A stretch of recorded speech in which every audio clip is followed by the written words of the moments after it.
প্রিয় মানুষদের সঙ্গে ঈদের আনন্দ ভাগাভাগি করতে রাজধানী ছাড়ছেন ঘরমুখ মানুষ।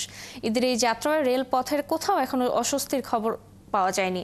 ট্রেনে অগ্রিম টিকিট ঈদ যাত্রার ষষ্ঠ দিন সকাল থেকেই কমলাপুর রেলওয়ে স্টেশনে ভিড় করেছেন যাত্রীরা। আগেভাগেই ট্রেনের টিকিট কাটায় নির্ধারিত যাত্রী ছাড়া বাড়তি যাত্রীর তেমন চাপ নেই। সকাল থেকে সব ট্রেনই নির্ধারিত সময়ে গন্তব্যের উদ্দেশ্যে ছেড়ে যাচ্ছে ট্রেন। বড় কোনো শিডিউল বিপর্যয় না থাকায় স্বস্তিতেই বাড়ি যেতে পারছেন যাত্রীরা।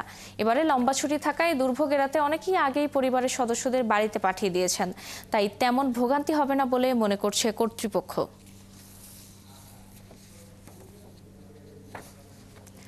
ট্রেনে ঈদযাত্রার ষষ্ঠ দিনেও সকাল থেকেই কমলাপুর রেলওয়ে স্টেশনে ভিড় করছেন যাত্রীরা। অনলাইনে আগেভাগে টিকিট বিক্রি করায় যাত্রীদের অতিরিক্ত চাপ নেই। কোনো রকম শিডিউল বিপর্যয় ছাড়াই নির্দিষ্ট সময়ে গন্তব্যে ছেড়ে যাচ্ছে ট্রেন। এ নিয়ে আরো খবর জানাবেন সহকর্মী শাহিদুজ্জামান সাকিব। সরাসরি যুক্ত হচ্ছি তার সঙ্গে। সাকিব, আজ ট্রেনে যাত্রীদের চাপ কেমন দেখছেন?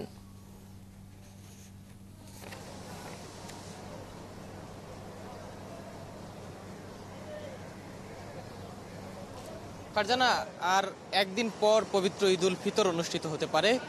আমরা প্রত্যেকবার যেটি দেখি যে ঈদের একদিন বা 2 দিন আগে রেলওয়ে স্টেশন থেকে শুরু করে লঞ্চঘাট, বাস টার্মিনালগুলোতে যাত্রীদের অতিরিক্ত চাপ থাকে। তবে এবারে একটু ব্যতিক্রম। আমরা কমলাপুর রেল স্টেশনে যেমন অতিরিক্ত কোনো যাত্রী চাপ দেখছি না, পাশাপাশি এখানে কিন্তু ট্রেনের কোনো শিডিউল বিপর্যয় নেই। এখন পর্যন্ত এখান থেকে প্রায় 16টিরও বেশি ট্রেন রাজধানী ছেড়ে গিয়েছে। কোনো ট্রেনই আসলে বিলম্ব করেনি। একটু আগেই জামালপুর এক্সপ্রেস ঠিক 10টায় ছেড়ে গিয়েছে, 10টায় ছাড়ার কথা ছিল। এবং উত্তরবঙ্গগামী রংপুর এক্সপ্রেস, কুড়িগ্রাম এক্সপ্রেস এবং বুড়িমারি এক্সপ্রেস, সেই ট্রেনগুলোও কিন্তু নির্ধারিত সময়ে ছেড়ে গিয়েছে। আমরা যাত্রীদের সঙ্গেও কথা বলছিলাম, তারা বেশ স্বস্তি প্রকাশ করেছেন এবং তারা বলছিলেন যে এর আগের বছরগুলোতে অনেক সময়ই তারা দেখা যেত যাত্রীরা স্টেশনে এসে বসে থাকতেন, ট্রেন আসতো না বা শিডিউল বিপর্যয়ের কথাই তারা বলছিলেন।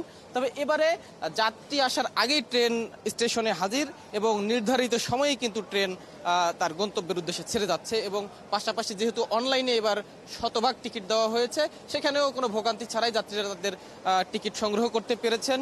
এবং আমরা যেটি দেখি সবসময় যে ট্রেনের ছাদে এবং যাত্রীরা তাদের নিজ নিজ আসনে যেতেও বেগ পেতে হতো যারা টিকিট করেন তাদেরকে। তবে এবারে সে ধরনের কোনো চিত্র আমরা লক্ষ্য করিনি। স্ট্যান্ডিং টিকিট দেওয়া হচ্ছে মোট আসনের 25%। এখানে যারা টিকিট সিট পাননি তারা স্ট্যান্ডিং টিকিট করে যেতে পারছেন। তবে সেখানেও আসলে কোনো ভোগান্তি নেই। পাশাপাশি নিরাপত্তার জন্যও কিন্তু বাড়তি ব্যবস্থা নেওয়া হয়েছে। পুলিশ, র্যাব এবং রেলওয়ে কর্তৃপক্ষ বেশ নিরাপত্তা ব্যবস্থা জোরদার করেছে। কালোবাজারি রোধেও তারা কাজ করছেন। তো এখন পর্যন্ত পুরো খবরই আসলে স্বস্তির। এখন পর্যন্ত কোনো ভোগান্তির খবর নেই। ফারজানা, ধন্যবাদ সাকিব আমাদের সঙ্গে যুক্ত হওয়ার জন্য। আমরা পরবর্তী সংবাদ সংযোগে আবারও আপনার কাছে ফিরব। দর্শক, কমলাপুর রেলওয়ে স্টেশন থেকে ঈদের ট্রেন যাত্রার খবর জানাচ্ছিলেন সহকর্মী শাহিদুজ্জামান সাকিব।